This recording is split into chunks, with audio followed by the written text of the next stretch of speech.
성부와 성자와 성령의 이름으로 말씀드립니다. 한 주간 동안 안녕하셨는지요? 오늘이 8월 1일이고 이제 일주일만 있으면 도쿄올림픽도 막을 내리게 됩니다. 우여곡절 끝에 열린 올림픽이지만 솔직히 지금의 난리통과 잘 어울리지 않는다는 생각이 들기도 합니다. 아마도 저를 포함한 많은 사람들이 건강과 생계 등 코로나19가 가져온 여러 고민으로 인해 올림픽이라는 지구촌 축제를 즐길 준비가 제대로 되어 있지 않으리라 봅니다. 미리 계획된 것이기 때문에 어쩔 수 없이 치러야 할 숙제처럼 진행되는 이번 올림픽의 가장 큰 특징은 현지인과의 절대적인 접촉 금지라고 합니다. 승부만을 위해 숙소와 경기장을 오가야 하는 올림픽이 진정한 올림픽인가를 묻게 됩니다. 우리는 지금 여름의 한가운데를 지나가고 있습니다. 이것을 공간적으로 표현하자면 사막 한가운데를 지나고 있다고 말할 수 있을 것입니다. 지금의 인류의 상황도 그러한 것 같습니다. 그리고 오늘 일독서인 출애굽기도 광야를 걷는 이스라엘 민족의 이야기가 등장합니다. 과연 광야 혹은 사막을 걷는 데 있어서 필요한 지혜는 무엇일까요? 이를 찬찬히 살펴보는 저와 여러분이 되기를 주님의 이름으로 기원합니다. 요셉 이래로 이스라엘 민족이 이집트에서 보냈던 400여 년은 결코 짧은 시간이 아닙니다. 요셉의 명성이 아직 힘을 잃지 않던 시절에는 비록 타향이지만 이집트는 살만한 곳이었습니다. 그러나 세월이 흘러 요셉을 모르는 파라오가 등장하자 이들은 노예 신세로 전락하게 되어 토목공사에 강제로 동원됩니다. 또 파라오는 이스라엘 민족의 증가를 두려워하여 이들이 신생아 남자아기를 모두 나일강에 빠뜨려 죽이라는 명령도 내립니다. 이때 죽음을 면하고 이집트의 왕실에서 키워진 아기가 바로 모세였습니다. 그러나 모세가 당장 이스라엘 민족의 지도자가 된 것은 아니었습니다. 80세가 돼서야 비로소 모세는 호렙산 근처에서 이스라엘 민족을 구출하라는 하나님의 계시를 받고 형 아론과 함께 이집트로 돌아가서 파라오에게 자기 민족의 자유를 요구합니다. 파라오는 이를 당연히 거부하고 이스라엘 민족의 고통을 더욱 가중시킵니다. 이에 하나님께서는 파라오에게 10가지 재앙을 내려 결국 이스라엘 민족을 이집트로부터 탈출시키게 됩니다. 그러나 오늘 출애굽기에서 보듯이 이들의 기쁨은 잠깐이었고 원망은 계속되기만 합니다. 오늘 이스라엘 민족들이 토로했던 불평과 원망은 배고픔이었습니다. 이집트에서 고기 가마 곁에 앉아 빵을 배불리 먹던 우리를 이 광야로 데리고 나와 모조리 굶겨 죽일 작정이냐? 광야는 불모의 땅이어서 양식이 없었습니다. 그래서 사람들은 고기와 떡을 배불리 먹지 못함에 대해 불평하기 시작했으며 노예였지만 배불리 먹던 시절을 그리워했습니다. 이 하나님은 이스라엘 민족의 불평을 듣고 모세에게 다음과 같이 말씀하십니다.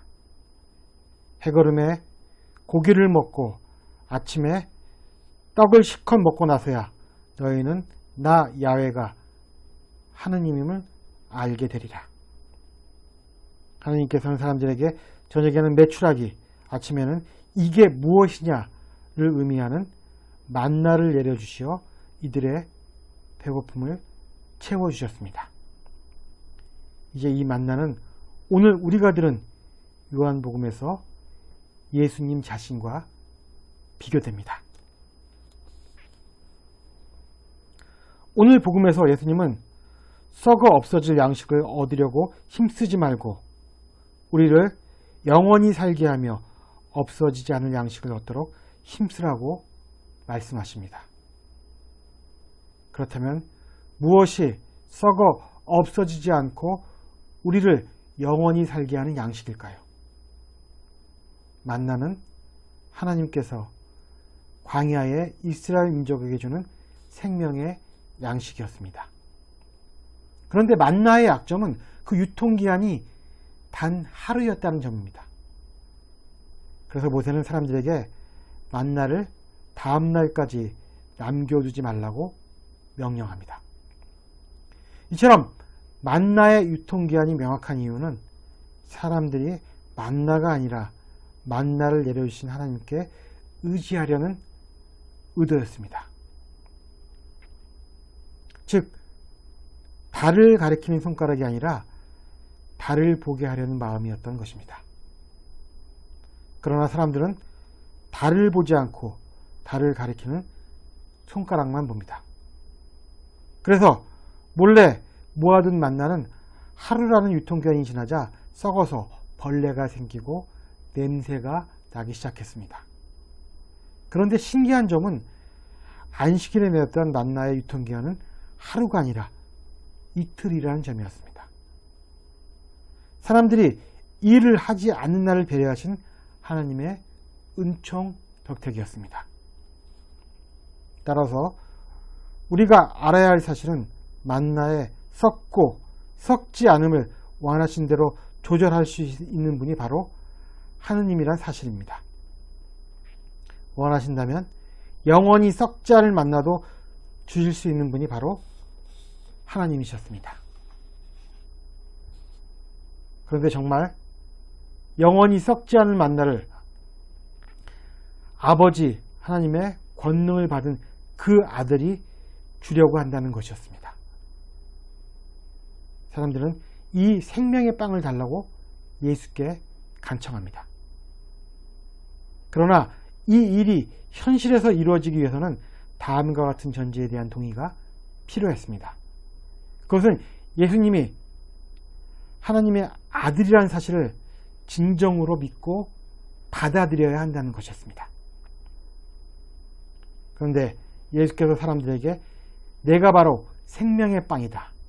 나에게 오는 사람은 결코 배고프지 않고 나를 믿는 사람은 결코 목마르지 않을 것이다.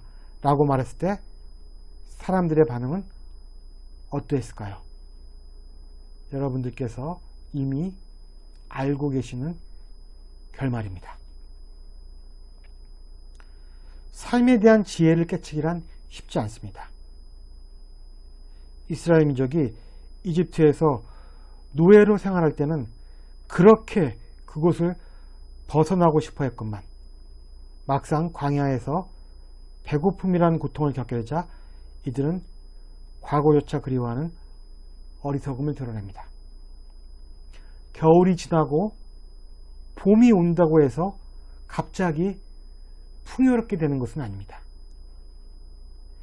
이집트에서의 노예 생활이 겨울이었다면 광야에서의 생활은 겨울을 벗어난 갓 봄쯤 된다고 할 수 있습니다. 지금은 봄이 배고픈 계절이라는 사실을 잘 모르지만 실제로 봄은 눈물이 나도록 배고픈 계절이었다고 합니다.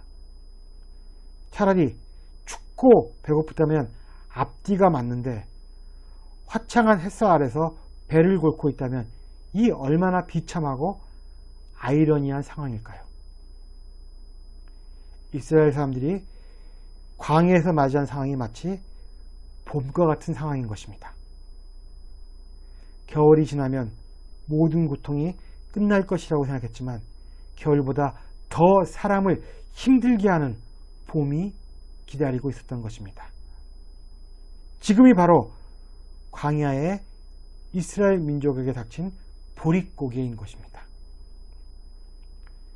광야에서 40년을 보낸 후 젖과 꿀이 흐르는 가나안 땅에 들어가는 시점은 계절로 따지자면 수확의 계절인 가을쯤이라고 할 수 있습니다. 이제 이들은 광야에서 봄과 여름을 보내야만 합니다.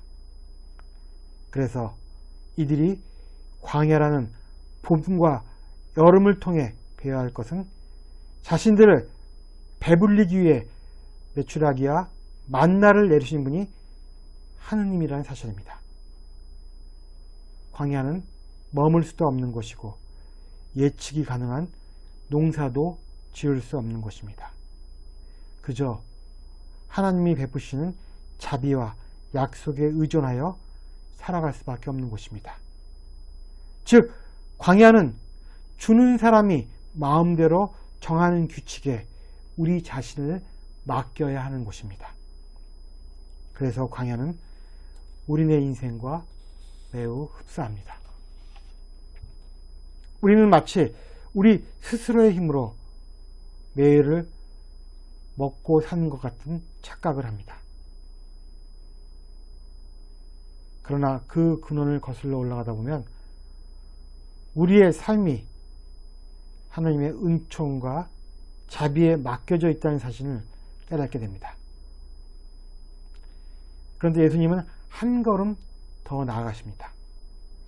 이제 결코 배고프지 않고 결코 목마르지 않을 빵과 음료를 주시겠다고 말씀하십니다.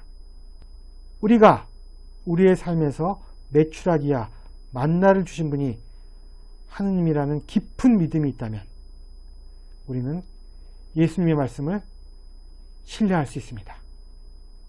그러나 자신의 힘으로 먹고 살았다고 믿는 사람들은 예수님의 이 말씀을 좀처럼 받아들이기가 쉽지 않습니다. 삶에 대한 예측이 어려울 때 배고픔 가운데서 하나님께서 불쑥 던져주시는 만나를 먹고 살아본 경험이 있는 사람은 오히려 행복한 사람입니다. 그 사람은 인생이란 광야를 하나님과 함께 건널 줄 아는 지혜를 깨우친 사람이기 때문입니다. 인생이 다 그렇습니다. 고기 맛도 먹어본 사람이 그 맛을 안다고 하나님의 은총도 받아본 사람이 그 맛을 아는 법입니다. 우리에게 일용할 양식이 주어지는 방법과 우리에게 영원한 양식이 주어지는 방법이 크게 다르지 않다는 것. 이것이 바로 우리가 깨달아야 할 인생의 큰 지혜인 것입니다. 성부와 성자와 성령의 이름으로 말씀드렸습니다. 아멘.